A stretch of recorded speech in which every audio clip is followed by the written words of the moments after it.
그래서 뭐 기억이 나시겠지만 혈종에서 제일 중요한 게 뭔가요? 빈혈입니다. 그래서 빈혈이 보통 한 해에 한 4-5 문제 나오거든요. 그러니까 거의 빈혈만 뭐 약간 과장하면 알레르기만큼 나온다고 보시면 됩니다. 그 정도로 빈혈은 정말 많이 나옵니다. 그리고 뭐라 그럴까? 그러니까 혈종 문제가 그렇게 많지는 않거든요. 사실 뭐 이 신장 내분비 뭐 이런 애들하고 비슷하게 나오는데 이 빈혈이 차지하는 비중이 굉장히 크고요. 그 말은 근데 사실 나머지 애들이 차지하는 비중이 되게 작다는 얘기. 빈혈에서 대부분 다 나오고요. 빈혈 빼고 나면 나오는 숫자가 되게 적어요. 하여간 오늘 시작하자마자 빈혈인데 빈혈에 대해서는 정말 문제 나오면 나 빈혈은 나오면 내가 안 틀린다. 거의 뭐 이런 생각처럼 공부를 하셔야 됩니다. 근데 뭐 그게 공부하는 게 그렇게 어렵진 않아요. 빈혈은 어쨌든 RBC가 부족한 걸 우리가 빈혈이라고 하잖아요. 그러면은 크게는 둘 중에 하나입니다. 안 만들어지거나 만들어지는데 깨지거나 뭐 이렇게 이해할 수 있고요. 만들어지는 과정을 생각해 보면 만들어지는데 필요한 재료들이 있죠. 아이언, 폴레이트, 바이타민 B12.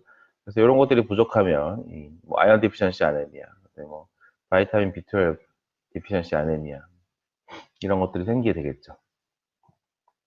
그 다음에 또 생길 수 있는 게 이 에리스로포이틴이라는 애가 RBC를 만들게 자극하는 만드는 애니까요. 이 에리스로포이틴이 부족한 당연히 뭐 레날 페일리어 이럴 때 우리가 CRF 때 아네미아 생기죠. 내가 때 얘기한 거니까 뭐 당연한 얘기고 그런 것들입니다. 이 그러니까 우리가 시험 문제 풀 때 빈혈 감별 진단 할 때 관심 가지고 보는 게 요거 하나입니다. MCV. MCV만 보시면 됩니다. 하여간 MCV. 빈혈 문제 OMCV. 대충 한 80에서 100까지 정상이라고 보시면 돼요. MCV 의미가 뭐죠? 여기 써 있는데 이름이 민 셀 볼륨이잖아요. 그러니까 RBC의 크기입니다. 크기. MCV는 RBC의 크기. 이렇게 보시면 됩니다. 자, 정상 RBC가 이렇게 생겼다는 거를 대충 눈에 익혀 두셔야 돼요. 그래야 비정상인 걸 봐도 알죠?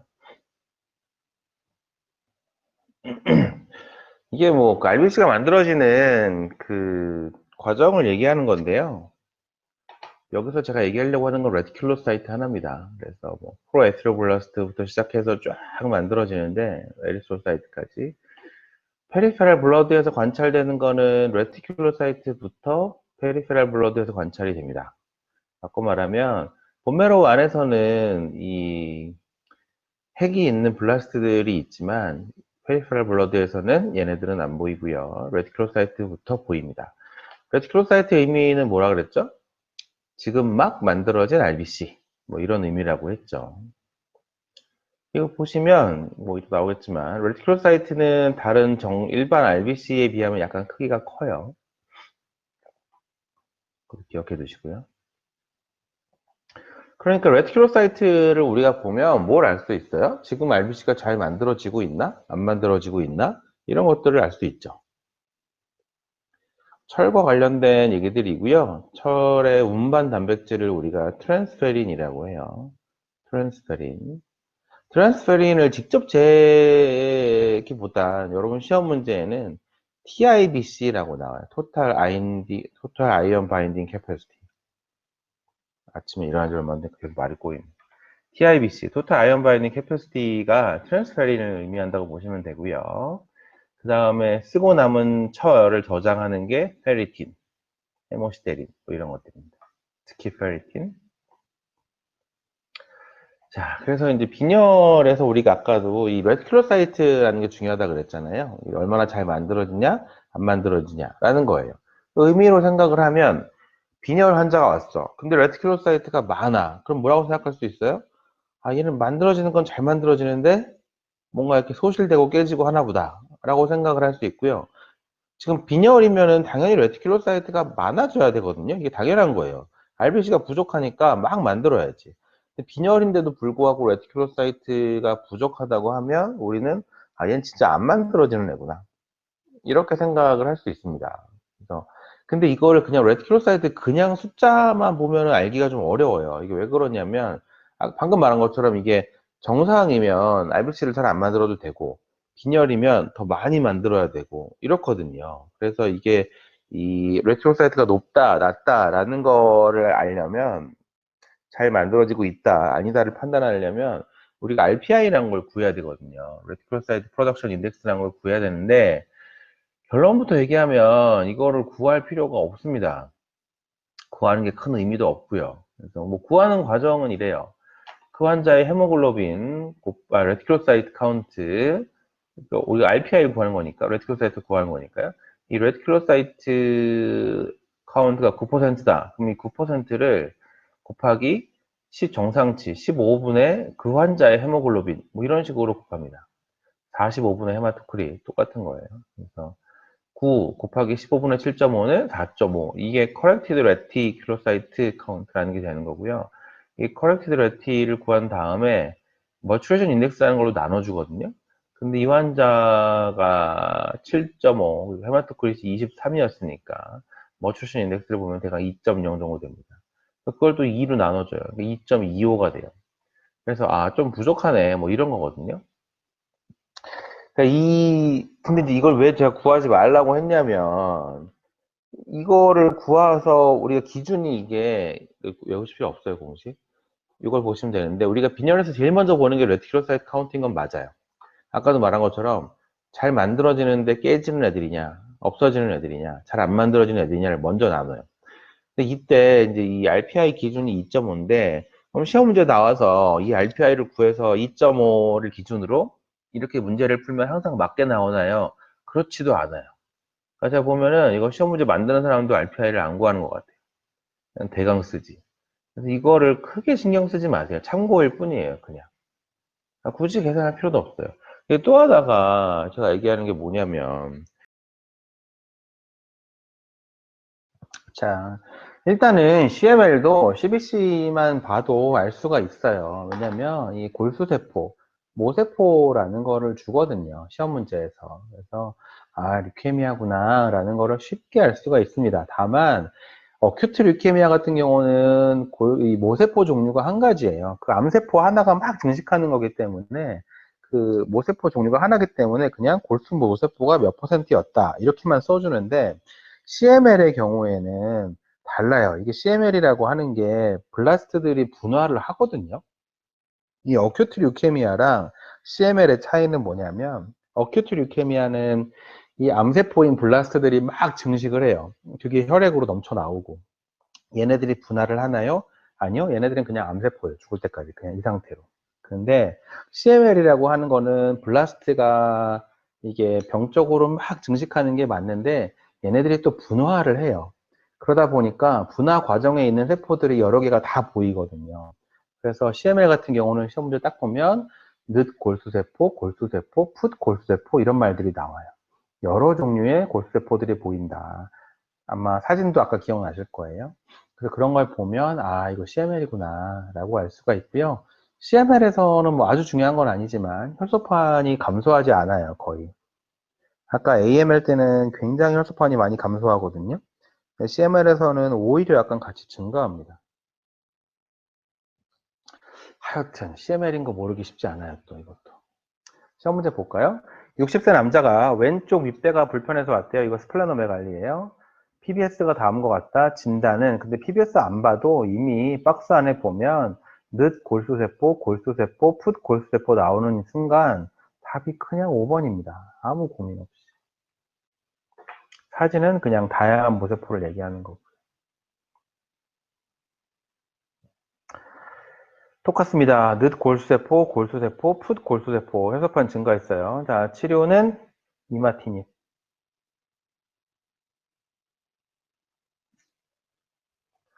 67세 남자가 건강검진에서 발견된 이상으로 왔다. 이거 어차피 뭐 줬을 거예요. 제대로 복원이 덜 돼서 그렇고. 이 질환의 예후인자가 아닌 것은 이게 답이 2번인데요. 요즘 스타일의 문제가 아니에요. 일단 아닌 것은 이런 거 안 물어보고요. 일단은 별로 나올 것 같지는 않습니다. 답은 2번 넘어가시면 됩니다.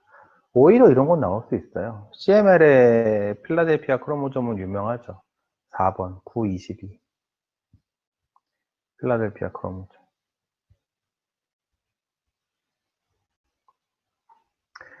59세 남자 환자가 최근 쉽게 피로해짐을 주소로 내원하였다. 신체 검사에서 3cm의 비장 종대가 촉지되나 림프절 종대는 없었다. 혈색소 12.5, 백혈구 3만, 혈소판 47만, 말초 혈액 도말 검사는 다음과 같았다. 진단을 위한 확진적 방법은? 이거 아마 이것도 사진 보고 지금 다양하게 보여서 CML이라는 얘기인데, 늦 골수세포, 푹 골수세포 이런 말 틀림없이 줍니다. 그러니까 뭐 진단 어렵지 않으실 거예요. 확진은 4번입니다. 필라델피아 크로모좀 확인하시면 됩니다. 45세 남자가 살이 빠져서 왔다. 비장이 커져 있다. 백혈구를 보니까 모세포, 전골수세포, 골수세포, 늦골수세포 다 나온다. 진단은 3번 CML. 66세 여자가 3주 전부터 발생한 피로감과 왼쪽 상복부 종괴로 왔고요. 봤더니 얘는 숫자가 보이네요. 9, 22. 혈소판 올라가 있고요. 전 골수고 후 골수고 이런 거 다 보이고요. 답은 1번 이마티닙. 65세 여자가 쉽게 피곤하고 왼쪽 배가 묵직하였다. 스플레노메갈리. 늦 골수세포, 골수세포, 전 골수세포. 조치는 1번 이마티닙. 얘는 국시에 안 나옵니다. 이마티닙을 우리가 언제까지 쓰나요? 이마티닙은요, 안 들을 때까지 씁니다. 계속 들으면 어떡하는데요? 그럼 죽을 때까지 씁니다. 이마티닙이란 약은 CML 환자에서 쓰면은 대부분 컴플리트 레미션이 와요. 엄청 좋은 약이에요. 근데 문제는 끊으면 무조건 다시 재발해요. 그래서 계속 씁니다. 언제까지? 안 들을 때까지. 그래서 결국 이마티닙을 쓰고 있는데 안 들었어요. 이마티닙에 이제 내성이 생겼어요. 어떻게 할까요? 라는 거거든요. 그때 우리가 T315I 뮤테이션이라는 걸 봐서 이게 양성이면 골수 이식을 하고요. 이게 음성이면 이제 다른 약으로 바꾸거든요. 뭐 그런 내용인데 학생들하고는 뭐 큰 상관 없습니다.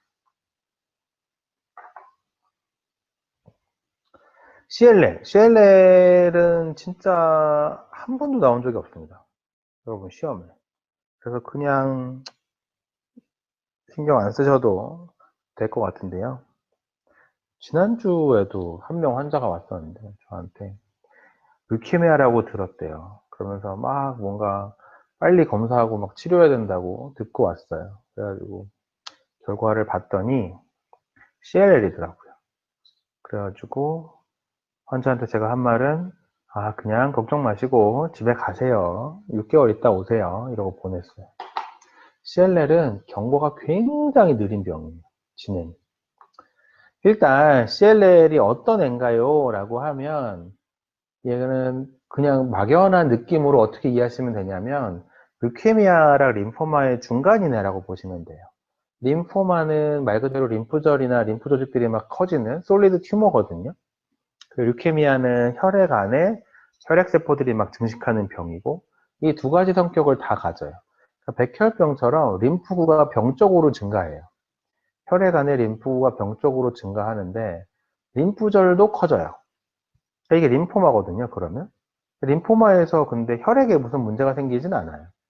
이런 약간 두 가지 성격을 다 갖는. 림포마처럼 림프절이 커지고, 그리고 혈액 안에서도 림프가 증가하고, 이런 애들을 우리가 CLL이라고 합니다. 림포사이토시스의 림프노드 인라지먼트를 주면 CLL이구나, 라고 생각을 할 수가 있고요. CLL의 스테이징, 비넷, 아래쪽에 보면 이제 비넷 시스템 A, B, C가 있는데, C에서만 치료를 하거든요, 우리가. 바꿔 말하면, 이 목과 가슴 부위에 래쉬가 있고요. 메닌자이티스예요. 중성구가 90%니까 박테리아 메닌자이티스인데, 이런 래쉬 있는 거 보니까 뭐 같아요? 나이세리아 메닌자이티스에 의한 이 메닌자이티스인 것 같고요. 치료는 3세대 세파. 3번, 세프티약손. 방코셉티약손이었잖아요. 메닌자이티스는 세프티약손이죠. 근데 이게 여기서 중요한 거는 여러분이 이 환자 세프트약손으로 치료하는 건 그런 건데 이 사람 신병훈련 받다가 왔잖아요. 그럼 이 사람이랑 같은 훈련소에 같은 생활관 쓴 사람들, 그러니까 같은 옛날 내무관이라도 요즘 생활관이라고 해요. 같은 생활관 쓰는 사람들은 다 예방적 항생제 써야 됩니다. 안 그러면 그 안에서 다 유행합니다. 어떤 걸로? 리판핀으로. 아까 문제 풀었었어요. 손바닥에 피부 병터가 생겨서 왔는데 정강이가 아프고 입원 당시에 80에 60, 결막 충혈과 온몸에 피부 발진이 있다. 아, 이거 톡식샥 신드롬입니다. 피부 감염이 있는 환자가 발진이 생기면서 막 피부가 벗겨지면서 혈압 떨어져요. 톡식샥 신드롬. 2번, 독소. 톡식샥 신드롬이잖아요, 이름이. 독소에 의한 겁니다. 강원도 북부로 등산과 야영을 다닌다. 야, 이거 누가 봐도 말라리아 할 것 같은데요? 재발 방지를 위한 약제는 프리마퀸. 간에 잠복해 있는 거 치료하는 거. 프리마퀸. 역시 말라리아는 또 나오네요. 24세 남자가 1주 전부터 소변을 볼 때 아파서 왔다. 현지 여성과 성관계를 했었고 고름이 나와서 현지에서 근육주사를 1회 맞았다. 자, 고노레아로 왔을 때 근육주사로 주는 게 뭐게요? 세프트약손이지. 아까 세프트약손 IM 한 번 맞으면 되거든요. 세프트약손만 치료를 했어요. 근데 증상이 재발했대요. 당연하지. 그래서 우리가 이런 고노레아 치료할 때 세프트약손 말고 어떤 것 때문에 또 우리가 아지스로마이신이나 독시사이클린 같이 쓴다 그랬잖아요. 뭐 때문에? 클라미디아, 트라코마티스 때문에. 이거 답이 5번이죠. 얘가 별거 아닌데 시험 되게 자주 나오죠. 얘도. 32세 남자가 망치질을 하다가 못에 손가락을 다쳐서 왔다. 3년 전에 파상풍 예방접종을 맞았다. 5년 안 됐으니까 해줄 게 없는데요? 파상풍은 걱정 안 해도 되는데? 손가락이 찢어져 있었대요. 상처 부위는 깨끗하고 출혈 없대요. 2번입니다. 단순 상처 소독. 이거 파상풍이랑 아무 상관없어요. 임신부가 독감 증상으로 왔는데 인플루엔자 A형 인플루엔자 양성이래요. 임신부가 인플루엔자로 왔어요. 처치는 당연히 3번입니다. 인플루엔자 약, 오sel타미비요. 보시면 항상 그러니까 보통 일반 건강한 사람들은 안 써도 돼요. 그래서 반드시 써야 되는 경우가 2세 미만의 소아, 65세 이상의 고령자, 그리고 만성질환자 뭐 이런 사람들이거든요. 근데 보시면 임신부가 들어가 있어요. 임신부는 치료해야 됩니다. 뭐 여러분이나 우리는 또 의료인이니까 다릅니다. 어쨌든 그래서 치료를 해야 됩니다. 답은 오셀타미비요. 54세 남자가 4일 전부터 왼쪽 가슴과 옆구리가 아프다며 병원에 왔다. 왼쪽 가슴과 옆구리? 뭐 조스터 같은데요? 과로한 후에 온몸이 쑤시고 통증이 날카로운 운동과 관련이 없다. 피부 사진이다. 조스터겠지 뭐. 치료는 3번 팜시클롭이요. 남아메리카로 여행을 가려고 한다. 아우 남아메리카. 남아메리카 나오는 순간 확렬이에요. 이거는. 확렬 아니면 여기를 굳이 줄 이유가 없어요. 출발 전 접종할 백신은 확렬 1번. 중부 아프리카, 남아메리카. 이렇게 기억하시면 돼요. 33세 여자가 오른쪽 외음부에 병터가 생겨서 왔다. 이거는 매독인데요? 처치는. 이 환자는 이거 좋았다. 일단 뭐 보기에 없으니까 답은 뭐 4번이에요. 이거 되게 쉬운데 우리가 그건 있었죠. 매독으로 오면 VDR 양성, TPHA로 확진을 하죠. 그 다음에 뭐를 고민해요? 타이터가 1대 32 이상이면 CSF examination을 하고 항생제. 근데 이 환자는 1대 16이잖아요. 그러니까 CSF examination 할 필요 없고 그냥 바로 항생제만 쓰면 되겠네요. 답은 4번이네. 그러니까 2번을 할 필요가 없는 거죠. 답은 4번입니다. 타이터 기억하세요. 알타임 문제입니다. 20세 여자가 2일 전부터 열이 나는데 남자친구와 3개월 전부터 성관계를 가졌고요. 2일 전부터 열이 나는데 손바닥과 발바닥 사진이다. 오야, 발바닥에 이런 거 안 생겨요. 이거 생기면 뭐라고요? 그리고 대놓고 성병이라고 지금 대놓고 줬잖아요. 매독이지. 아까 매독에 의한 래쉬가, 시필리스에 의한 래쉬가 손바닥, 발바닥에 생긴다고 했잖아요. 8번입니다. 트레포네마 팔리드. 매독. 20세 남자가 2일 전부터 열이 나고 온몸에 발진이 생겨서 병원에 왔다. 성관계도 한 적이 없는데 2일 전부터 열이 나고 온몸에 발진이 생긴다. 등사진이다. 우와! 이거 뭐예요?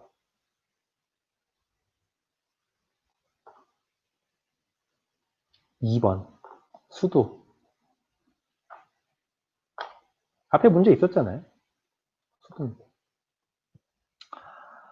그렇습니다. 여기까지입니다. 그래서 이번에 감염에, 오히려 감염이 그동안 문제가 되게 그지 같았는데, 이번 문제는 되게 깔끔해요. 이것도 그렇고, 이것도 그렇고, 뭐 이것도 깔끔하고요. 매독, 확열도 뭐 나올 만해요. 조스터, 인플루엔자, 파상풍, 그 다음에 고노레아, 말라리아, 톡식쇼크 신드롬, 수두, 메닌자이티스. 정말 나올 만한 것들만 잘 나왔고요. 이게 한번 이게 출제자가 바뀐 것 같아요. 제 생각에 출제 담당 교수가 바뀐 것 같은데 한번 이렇게 깔끔하게 나오기 시작하면 지저분한 거 안 나오고 되게 깔끔한 것만 나옵니다. 그래서 시험에 나왔던 것만 되게 많이 나올 거예요. 올해도. 그러니까 공부 감염 버리지 말고 열심히 해두셔야 됩니다. 내일 마지막으로 카디오 할 거고요. 아침 11시에 뵐게요. 안녕히 가시고 주무시고 내일 봬요.